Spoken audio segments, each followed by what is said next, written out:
These 10 players all found themselves in a great spot last season, and pretty much everyone hoped they would continue evolving at a rapid pace. However, for one reason or another, they simply haven't been able to keep their game up, and at this point, they're just trying to keep their careers from completely collapsing. So with that in mind, we're Thorn FC, and these are 10 players that fell off hard this season. Number 10, Kvicha Kvaratskhelia. On the back of a spectacular season, Kvara became adored not only by Napoli fans, but also by the vast majority of the footballing community. After all, it was one of the main reasons behind Napoli's iconic Serie A win, so much so that it even earned the nickname Kvaradona. Considering that Napoli were able to keep his partner in crime Victor Osimhen, there were high hopes the duo could continue their success and perhaps conquer back-to-back league titles. That will certainly not be the case, as Napoli are playing way below the level they showed in the previous term, and while you can excuse Osimhen due to his injuries, absence to play in the AFCON, and most importantly the pressure he has suffered from the board, Kvara has practically no excuse for his dip in form. The Georgian star has become predictable in his style of play, and now Serie A teams appear to be able to completely counter his runs on the flank. To be fair, there's a lot of instability in the club, and that could be impacting him mentally, but given his creativity that he showed last year, he should have been able to guide the team to higher flights this year. Number 9, Samuel Chukwueze. Another Serie A player, Chukwueze came to AC Milan this season after shining for several seasons with Villarreal. Capable of producing lethal runs on the wing, the Nigerian appeared at first sight to be the perfect fit to a partnership with Rafael Leon. However, something completely unexpected happened. The LeBron James of football, according to some American fans, revitalized his career and became the star man at AC Milan, while Chukwu hasn't even been able to score a single goal. My point is that he didn't arrive in Milan as a prospect player, he came to the club as a proven La Liga star with a price tag of 20 million euros. Some fans hoped the AFCON would help him gain confidence, but at the time I'm making this video, he has been just an afterthought in the Nigerian squad. It's still early to call him a flop, but he has definitely underdelivered compared to last season. Number 8, Robert Lewandowski. It's no secret that Leva isn't a youngster anymore. The striker will turn 36 this year, and after more than one decade of doing nothing but scoring goals and winning cups, the Polish star appears to be finally slowing down. In his debut year in Spain, Lewandowski was still able to bag 33 goals, which was already a bit below the world-class standards that he created for himself during his stint with Bayern.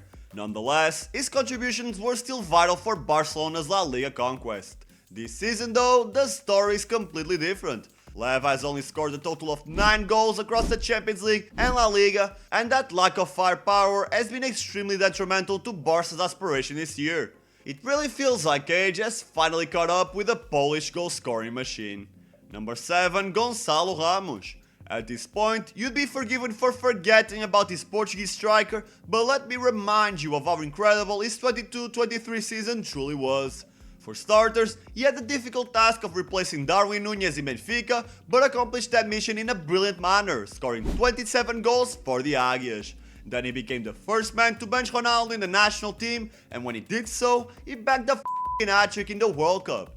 Obviously, with such stellar performances, the young striker got all the European giants salivating and throwing money at Rui Costa. In the end, he moved to the French capital in hopes of creating an iconic partnership with Kylian Mbappe, but so far, that dream hasn't really turned into a reality. Ramos quickly lost his starting 11 spot after a couple of uninspired performances, and he hasn't been able to bounce back, only making a couple appearances in the French Cup. There's still time for him, but with the Euros coming up, I think it would have been better if he requested a loan to a different club. Number 6, Andre Onana.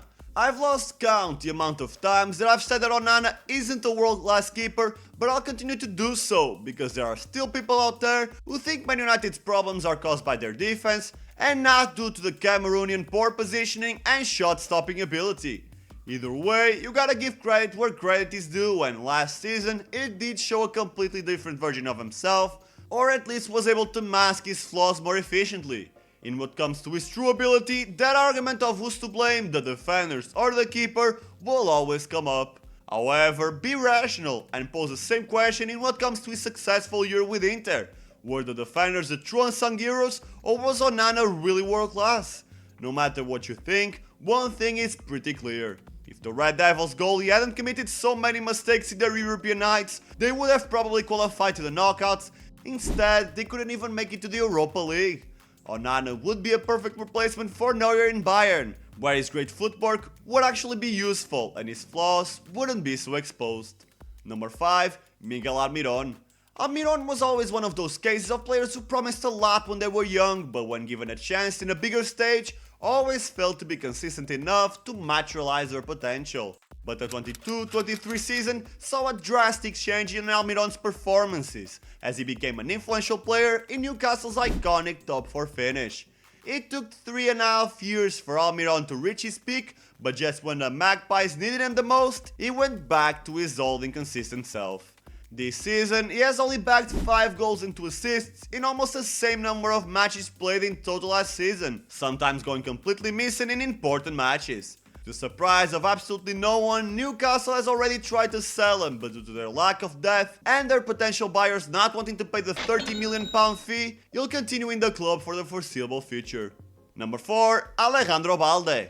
Last season, Balde got everyone excited with his offensive prowess and maturity for his age. It really felt like Barca had found a perfect replacement for Jordi Alba, but as he was given a bigger spotlight, his flaws also became more exposed. Balde has shown that he still hasn't developed his ability to make good passes in the final third, while he has also committed more defensive errors than last year. To make it worse, he has suffered a lot with fitness issues, with a final blow coming in late January when it was declared that the young Spanish fullback had to undergo surgery and miss the rest of the term.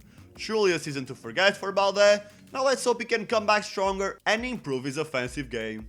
Number 3. Rafael Leon. This one is so frustrating. On his best day, Leon can perform at the level of the very best in the world.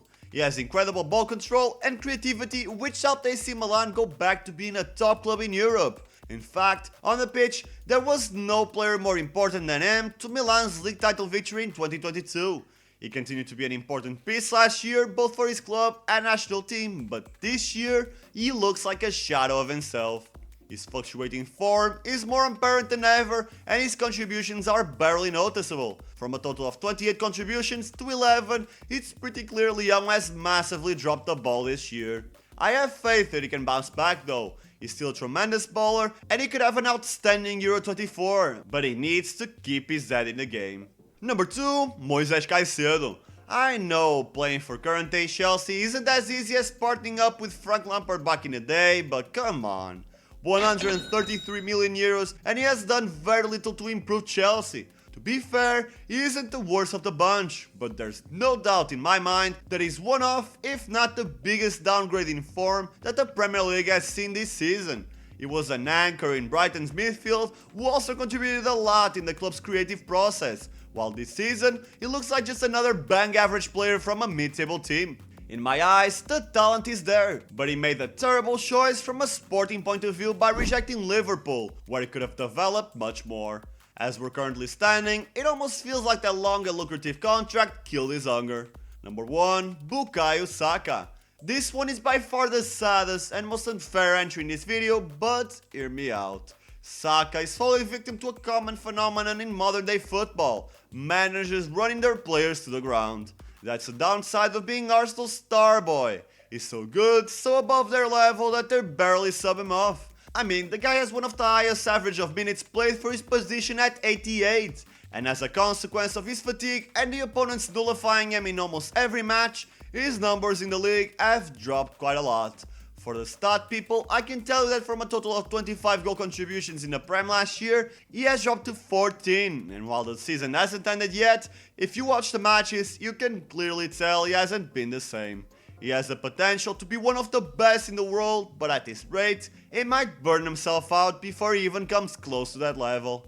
Thank you for reaching the end of the video. I hope you enjoyed this one. If you did, don't forget to leave a like and subscribe, as it really motivates me to keep this channel growing and make it reach as most football fans as possible. If you want to watch more content like this, stick around and watch this video up next. You will enjoy it for sure. I'll see you there.